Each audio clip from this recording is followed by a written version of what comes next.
Bu yoqqa qarishimning negizi shu Qorasuv rayonida bizda Aylida Alim Devan yo'lida razbo'y bo'ldi. 25-avgust kuni tungi soat 10lar chamasida aeroport yo'lida ketdik. O'sha yerda balam bor edi, kuyovim bor edi, men bor edim. O'sha aeroport yo'ldan kelayotganda bir mashina qisib turib, ana bizni to'xtatib, oltin buyumlarni, sumkani, o'sha bari sumka, oltin buyumlar, aqchalar o'shaning ichida bo'lchilar. O'shalarni barini to'nab ketdi. Anan kuyovimga, menga jarohat yetkazdi. Ularni orqasidan quvdik. Quvib ortidan bordik. Jetdi deganda ular bayog'i pastlikka tushgandan keyin ularni yo'qotib soldik. Anan telefon 102 ga chaldim. Militsiyalar keldi, ularni qarmadi. Mashinani qarmadi, bolalar qochib ketdi. Anaka o'shunday bo'lib ularni 3-4 kundan keyin bir voditelni qarmadi. Navodga bergan 2 qizni qarmadi. O'shunday bo'lib 3tasi O'zbekistonga o'tib ketgan bo'lgan. Biri O'zbekiston jarani, 2tasi Qirg'iziston o'shtiqoldar bo'lchilar. O'shunday bo'lib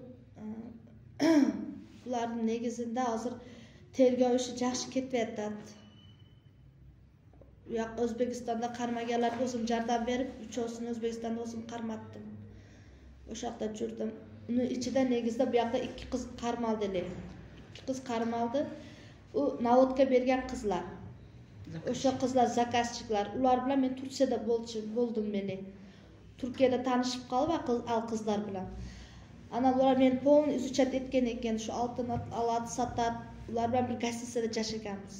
Bir gastitsada turgan edik. Anan ular bu yoqqa kelib baldarga söyletdi. Чтобы bu ejada aqcha bor, krupniy aqcha bor, o'shanda razbo'y qilsa bo'ladi. Bular organizatorda o'sha navodga bergan. Meni suratlarim Turkiyada tushgan suratlarimni ko'rsatgan ekan, mana eja yaxshi tanib olganlar. O'shanda deb. U bayog'i navodga bergan qizni er bo'ladi ekan. Ular oldin sudima ekan. Bayog'i qiz ham sudlangan qiz ekan, tag'i bir o'zi. O'shanda qilib bular Toshkent O'zbekistonga 3 oy o'tib ketibdir degan yerdan men O'zbekistonga o'tib bordim. O'tib borib, o'sha yerda men bayog'i barlarni qarmashqa qarashtirib, o'sha yerda qarmatdim. 2tasini birinchi qarmatdim. O'shaning negizida u yoqda men baldarni qarmatib jursam, bu yoqdagi bir qizni bular domashniy arest qilib chiqarib saptir. Organizatorda. Qorasini sotdi. Tergovchiga kirdim men anan kelib, O'zbekistondan keldim.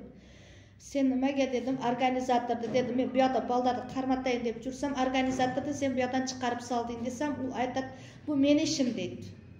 Bu meni ishim deydi. O'zim bilem deydi.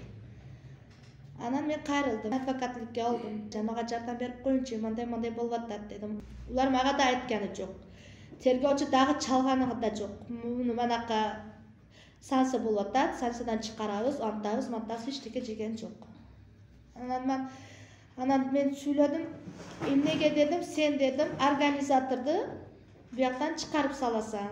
Men advokat olayinchi, unda so'ylashaylik dedim. Advokat keldi. Advokat anan menga aytdi, Minura dedi, kechina teng beramiz dedi va oblastdan buni qamatamiz dedi. Bo'p turmaydi dedim. O'shanda bo'lsa bo'ladi. U paytda men stressda edim. $250,000 oz ekan pul emas. Men ham bar qazlarim bor. Biz turklar bilan, Bishkekdagilar bilan do'g'rimiz bor. Biz biznesdagi odammiz. O'shanday qilib biznesmenlarni bunday qilib talqalaversa, unda qayoqqa qarab ketyapti? Hech kim quloq solyapti, hech kim qarayapti.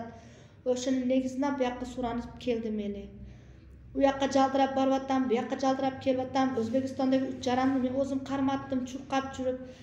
Bu yoqqa qarmatib olib kelib bersam, unda men borib O'zbekistonda suylashdim. Tergov bo'ldi, suylashdim.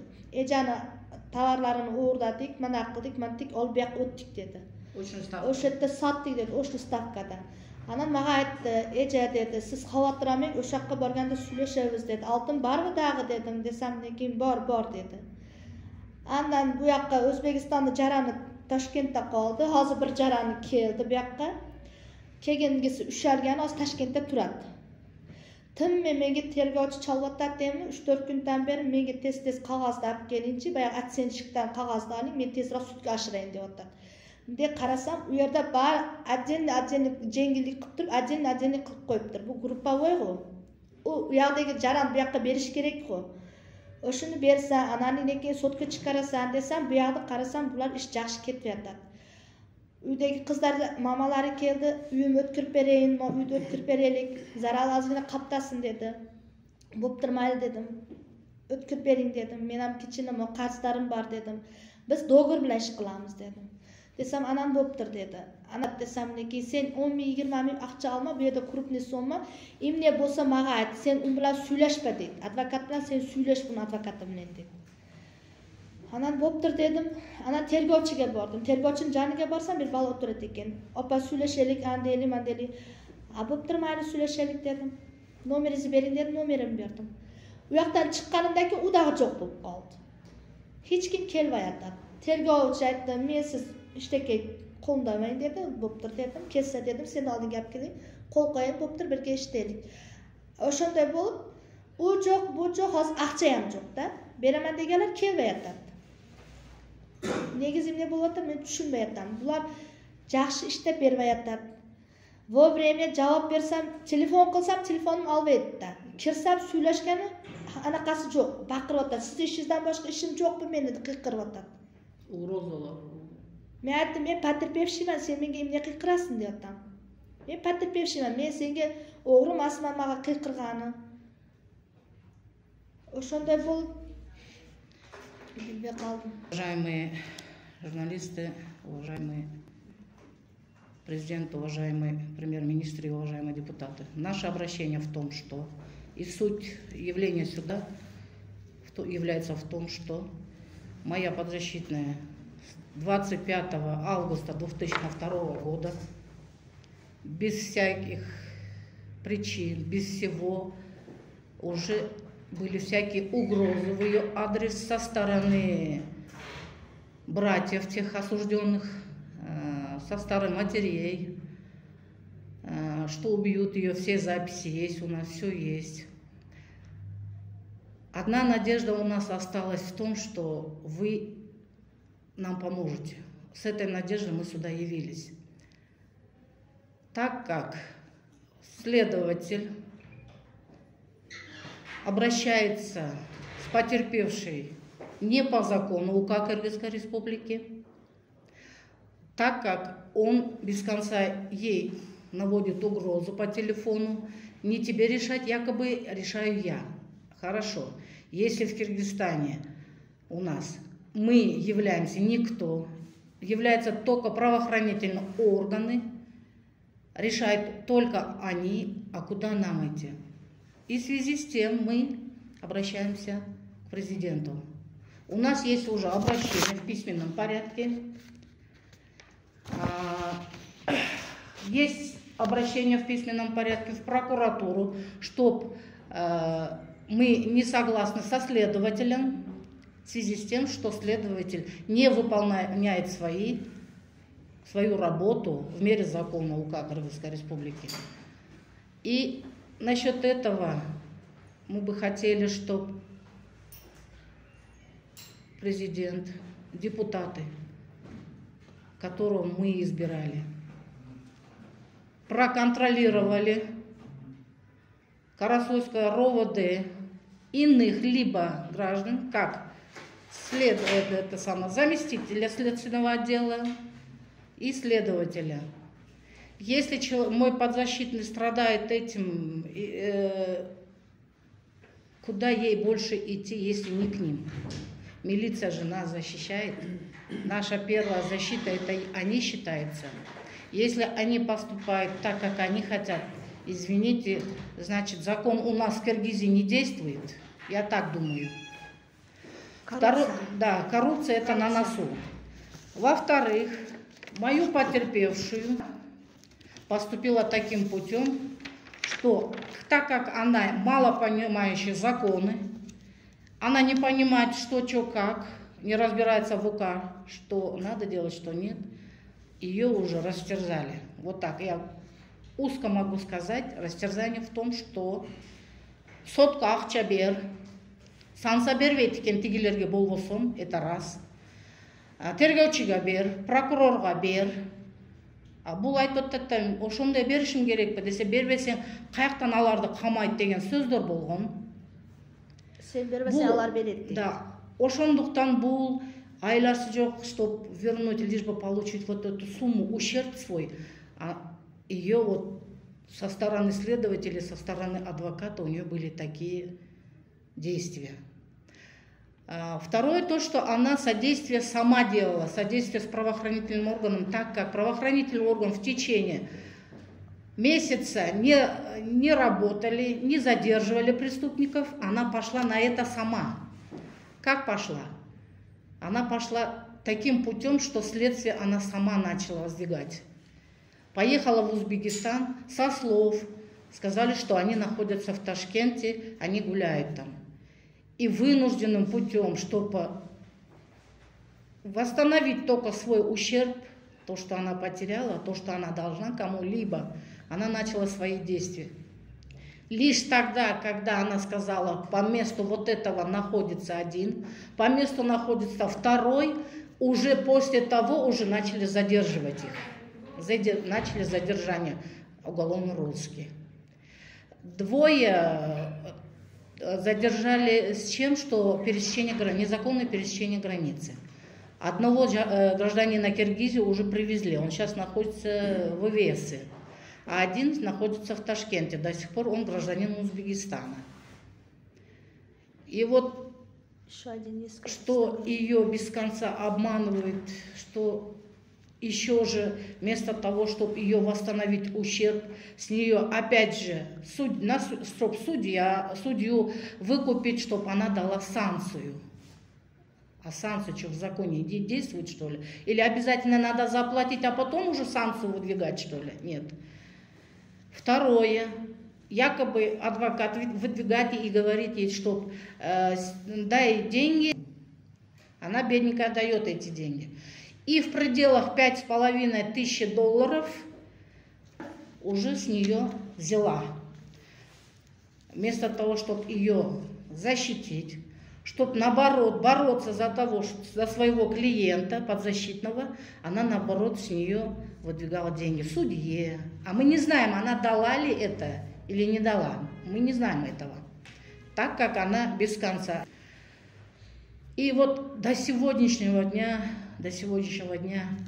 следователь действия мындай болот атта. По отдельности, если это считается уголовное дело, это считается как разбой, но здесь по отдельности для нас поступило такое сведения, что их по отдельности будут осуждать, не групповое это, и что Мафтуна, который сидит сейчас там, скоро уже в ближайшем суде уже на домашний арест ее освободят. А она является наводчицей, заказчицей является. И в связи с тем, что буну уксун деп биз ошакка келдик эле да. Прокуратурага барып атабыз. Бизге опять же бутуп калган дело, уже мы ничего не можем сделать. А следователь Бяктан нам дает давление, что быстрее она подошла, быстрее ознакомилась с делом, и чтобы дело перевести в суд. Мы этого не хотим. Мы этого не хотим. Когда следователь найдет свою форму, свои законы он сам ознакомится и поставит нам групповую систему вот этих осужденных, тогда мы будем согласны. Еще один там в Ташкенте сидит. Да, один находится сейчас, гражданин Киргизии, шестой находится в Узбекистане. Ее позвали следователя Узбекистана и совершили очную ставку. В очной ставке вот этот человек говорит: «Ахча бар bizde, siz bilen сүйлөшөбүз, золото есть, у всех есть, кто там сидит, мы все раздельно их разделили деньги. У каждого есть и золото ваше, и деньги. Но одно, какой человек сюда бы не поступил, Узбекистандан, когда привезли, когда с ней провели очную ставку, он сказал: есть деньги, вы мне помогите, сделайте встречную, помогите мне, мен ақшаны сізге берем ақшаны. Бар ақша, бардығызда бар. Алар бірден неме алған, iPhone 13 Pro алған, кішкенеден іштеткенбіз, қалған ақшалары бізде. Бізға ошо қантип сүйлөшөлүк сиз билен дегенде, уже болуптур, мен менен сүйлөшкүлөр, мен силерге жеңилдик кылып берем дейт бул. Дегенден кийин уже дагы бир очный ставкага, уже общий очный ставка болгондо камалгандар билен, алар уже буну таанып айтат да. Уже даже она говорит, силер айттылар го, ошону бергилер, мен силерге жеңилдик келтирип берейин, встречный жазып берейин дегенде, бизде акча жок деп койгон да. Это мы, насколько знаем, сила правоохранительных органов, чтоб ошо нерсени жок кылып коюш. Ошонун негизинде биз бияка келдик. Ошонун негизинде. Теперь что можно адвокат? Нургул, фамилия Имарова, Умурзакова Минуранын жактоочусу болуп, ноябрдын 17-синен баштап бул ишке кирдим. Жактоочу катары киргенден баштап мен тергөөчүгө Кара Суу районунун ички иштер министринин роботусунда деген тергөөчүнүн өтүнүч келтиргенмин. 17 ноябрда мындай колдору бар. Именно ошол айыпкерлердин келтирилген чыгымдары боюнча бүгүнкү күндө өздөрүнүн үй бүлөсүндө кандай өзгөрүүлөр болуп атат, товарлар бүт баарын текшерип берүү жөнүндө жана алтын зергерлерди как лом катары баалап койгон экен. Аны бул жаңы изделие болгондуктан кайрадан алтындарды баалоо боюнча өтүнүчтөрдү бергенмин. Бир гана өтүнүчүмдү канаттандырды, аны дагы 15 күндөн кийин канаттандырып атат. И то калган өтүнүчтөрүн канаттандыруусу калып атат. Мындан сырткары 10 декабрь 22 жылы кече жакында гана беттештирүү өткөрүп атат. Беттештирүү өтө кызык, бирок ушул эле да. Бул өтө чоң резонансный дело. Ушул эле беттештирүү мына жерден баштап ушунча суроо болбойт да. Алтынды саттык деп атат. Былтыр саттыктыр тергөөнүн бул иликтөөсү болуш керек эле. Алтынды кимге сатты, качан сатты? Ошолордун баарын иликтеп тергөөчү ар бирин сурап алып келиш керек болчу. Алтындарды табыш керек болчу. Акчаларды кандай кылып иштеткенин мына айыпкерлер беребиз деп аткан айыпкерлер бербей калды. Алтындарды каяка кеткен? Бул алтын бүгүнкү күндө бөлүнүп кетти. Ички иштер органдары тарабынан бөлүнүп кетти. Кылмышкерлер каяктан ким кандай болуп алтындар каяка жок кылгандыгы белгисиз болуп атат. Алар бар деп аткан, беребиз деп аткан алтындар бүгүнкү күндө жок. Ошол калмады да бар. Андан сырткары беттештирүү мындай резонансный делода мындай беттештирүү болбойт. Көрдүңбү? Ооба болду, ооба. Бул мына бир эле суроону мен силерге окуп берип коеюн. Адвокат Турдуматова айыпталуучу Моминовго суроо берип атат. Айтыңызчы, Тимур дейт, Өзбекстан Республикасынын жараны имам сизге ким болот, качан таанышкансыз? Инам жана Тимур Фирдаус менен 10 жылдан бери таанышпыз, мамилеси жакшы эле, Ош шаарында таанышканбыз. Болду. Жактоочу деген УПК боюнча жабырлануучунун колунан келишинче жардам бериш керек. Колунан келишинче тергөөчү кылбаган аракеттерди, УПКдагы аракеттерди жактоочу талап кылыш керек. Тергөөчү өзү жабырлануучуга жактоочу деле керек эмес. Прокурор менен тергөөчү өзү буга УПК боюнча жабырлануучунун немелерин коргош керек. Бизде андай болбойт атта. Кайра айыпкерлерди болушунча коргоп, жабырлануучуга тергөөчү тарабынан кыйкыруулар болуп, кайрадан кемсинтип кире бересиң деп бакыргандары бул да туура эмес. Тергөөчүнүн действиясы болчу. Ал боюнча биз уже прокуратурага жаздык, МВДга жаздык. Балабыз тоже Кара Суу ички иштер бөлүмүнүн тергөөчүсү, милициянын ага лейтенант. Анан бизден Тыкка Чукарбаев азыркы күндө дел мыйзамда эки кыз, биринчи кармалган кыздын кылмыш ишин бөлүп алып, сотко бүгүнкү күндө шашып атат чыгарганы. Не себептен? Биринчиден, соттон азыр бул статья менен кете турган болсо, ал 7 жылдан 11 жылга чейин санкциясы. Ал дегени соттон бул наводчица, ушу кылмыштын башчысы, ушул уюшкан топту уюштурган кыз эртең кеңири чыгып кетип калат. Ошонун максатта тергөөчү шашылып атат. Биз айтып атабыз, суранып атабыз, туруп туруңуз, бириктириңиз, айыпкерлер келип калды, бардын бириктирип туруп жөнөтүңүз сотко десе, мен 3 айдан бери кармап отурам, мен кармап отура беремби деп кыйкырып атат. Анан биз айттык, Кыйкырбаңыз, урматтуу тергөөчү. Бул сиздин действияңыз туура келбейт. Сиз андан көрө мына келип калды, айыпкерлер келбегенде биз суранбайт элек. Айыпкерлер келди, Өзбекстандан кармалып барды, кармалды.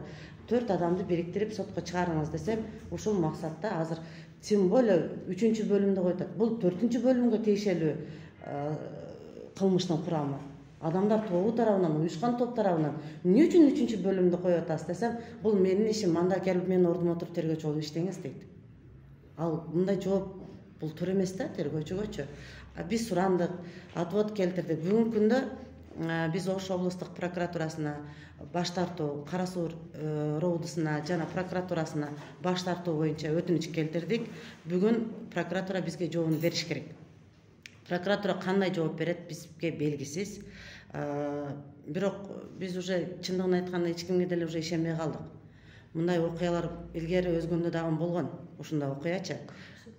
Коррупция өтө күчөп кетип атат. Муну көзөмөлдөгөн адамдар жок болуп атат. Кара Суунун роудусу каалагандай ишти кылып атат. Көңүл бурганыңыздар үчүн рахмат. Эжеке ошондо жалпы канча килограмм алтын? 3,5 килограмм алтын, 900 000 сом акча, 3,5 мың доллар акча. Да, анын ичинен лира дагы болгон, турецкий лира тыйындар болгон. Алар өздөрү бет көрсөтмөсүндө Акча бөлөкпү? 3 килограмм алтын. 3,5 килограмм алтын бөлөк. Анын жанында 900 000 сом акча и бөлөк. 3,5 мың доллар бөлөк и турецкий лира тыйындар болгон. Алтындан. Алар дагы бөлөк. Андан башка эчтеке албадыңбы? Бир сумканын ичинде ошол баары болгон. 900 000 сом, анан 3 000 доллар, 3,5 мың доллар. 3,5 килограмм алтын. Ошол акчаңызды алып кеткен ошол аэропорттун жолунда силерди келип токтотуп. Азыр эми интернетке ham чыккан. Интернетке андан нече чыккан. Ошондо группа дегенде канча? 6 адамды деме болду. 6 адам болду. Баягы кызды соттан чыгарып берген негизинде интернетке дагы чыккан. Эң кызыктуу жерин айтайынбы? Бул жабырлануучуну көтөрсөң, мойнуна мындай кылып жаракат кетирген. Холодное оружие менен. Аны жок кылып койгон экспертиза. Вот эң кызыктуу жери. Жок деп. Жокко чыгарып койгон. Жеңил жарат деп койгон. Мына буякта немеси бар. Сүрөтү бар биздечи. Мына жерин кескен, кадимкидей кесилген. Ошону дагы аныкташкан эмес. Азыр көрсөтө аласызбы? Ооба, сүрөттөр бар, көрсөтө алат. Мына Алтындардын видеосу да бар. тыртык болуп, мына жери мындай тыртык болушуган болуп калды. Аны дагы жанында кичинекей жаш баласы болгон, кызы болгон.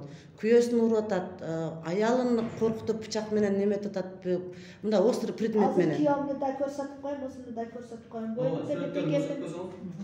Сүрөтүн көрсөткөн ачык. Азыр ушул разбирательство алды, 6 адам болгон. Ооба. Андан баягы кармалган жерде канчасы качып кеткен алтынды алып туруп? Барды качкан. Бала бу күйөөм. Только машинаны. Бул кармалган, бардыгын бул содействие кылып кармалган. Экөөсү Өзбекстанда отурган. Кийинки өзүнүн СИЗОдо ичкериде. Ооба. Ошол экөөсү үй камагындагы же такыр кармалган? Кайсы? Алар пересечение границадан азыр Өзбекстанда, Ташкентте на задержании. Потому что булар акча менен өтүп аткан үчүн уур жол менен өтүшкөн да. Болушкан акчаны алдында 34 000 доллар Акчага деле кармалып турат экен да. Ооба, ошол акчаны Өзбекстан Республикасынын тергөөчүсү алып кеткиле деп тергөөчүдөн жыйынтык жок. Алардын колунда бар бекен ошо алтындар, акчалар? Бар. Точно барбы? Бар, бирок Кыргызстанга келгенде жок болуп калып атпайбы? Вот кызык жери. Бул жака келгенде жок. Ал жакта бар. Бул жакта жок. Мен туура эле сиз аларды тааныйм дедиңиз, жана Кыздарды тааныйт. Кыздар кошо бул менен Түркияга барганда гостиница чогуу жүрүп, алар уже готовились к этому преступлению уже готовились. Алдын ала бүтүн менен болгон кылмыш болуп атат. Анан Мүнүреже каяктасыз? Мен айтып атам, базардамын. Булар базарга түшөт экен. Балдарга айтам, булар базарга кетти, базарда экен, ошондо туруп туруң. Анан Мүнүреже каяктасыз? Мен жолда кетип атам. Маякта Кашкар кыштактасызбы, оштасызбы? Эмне кыласың десем, соочиликке бар дедим эле дедим. Кадагы мени сурап атасың дедим. Кызык атат да. Ошондо да мени жолумду чизип бергенде буларга, анан булар буякта экен десе, улар мени кармаган да. Ошондо заказчик. Балдарды тааныбайм, эч кайсын тааныбайм. Алар жолдогон балдарам өздөрүнүн ойноштолор болот. Ойноштолор. бирөөсү. Камалып чыккан балдар болот. Bir eri ekan, bayağı organizatordu. Биз кече Эң кызыктуу мындай болуп атат да, бизге чыкты да, бак камалганды бир кызды апасы чыкты, адвокаты чыкты. Биякта Ошто бир үй бар экен, 2 комнатный үйүнө өткөрүп берейин, бизге встречный жазып берейин дегенде биз жолугушканбыз. Мен Орман жолугуп сүйлөшкөндөн кийин бул немеге чалат, адвокаты менен тергөөчүсүгө чалса, анан жок мен сиз иштеке кылба дейт. Мен чечем дейт. Тергөөчүсү ham, адвокаты ham. Теги кыз кайрадан жок болуп калат. Апасы жок болуп калат. Буквально мен чалып атам, неделю тому назад не болду эле, сүйлөшсөлөр сотто биз жардам кылайлык да силерге ham неме кылбайсыздарбы десек, ой жок, биз уже билбейм, тергөөчү ала башкача уже болуп калды деп атат. Ученицасы. Аны бирок ал жактагы кыздарды Өзбекстан милициялары карматпайбы? Кыздарды эмес, балдарды. Кыздар ушул жерде кармалган. Мен айтып атам го, буну содействиеси менен, буну акчасы менен, мындай грубо сказать, алар кармалышып атат да. Özbekistan'da. Бул иш деп атат. Сиз айткан 4 Өзбекстанда кармалат. 3 бала Özbekistan'da кармалды. Анан 3тасы 2 кыз, bir водитель биякта кармалды. Наряда 3 баланын бирөөсү биякка келди. Уже келди, которулуп келди. Биякка келди. Азыр bir Özbekistan'ın жараны, bir Kırgızstan'ın жараны Ташкентте турат. Ташкентте турат. Берки 3-өө, эми токтоп туруңуз. Бул ишти аткаргандар. Эми заказчиктерге келели. Заказчиктер такыр кармалган жок. Ошондой Кармалды. Барды кармалды. Анан үй камагына чыгарылды. Жок, соттон. Жок, токтой. Соттон чыгып кетти го. Булар санкция берилди, кармалгандан кийин. Мен Ташкентте жүргөн пайтымда булар үй камага кылып туруп, баягы заказчыны чыгарып салат. Ошондой кездерде заказчиктер камагында Кыргызстандын. Анан кайра каматтым, облустан кайра каматтым. Азыр камакта барды. Жок, ошону түшүндүрбөй атабызбы?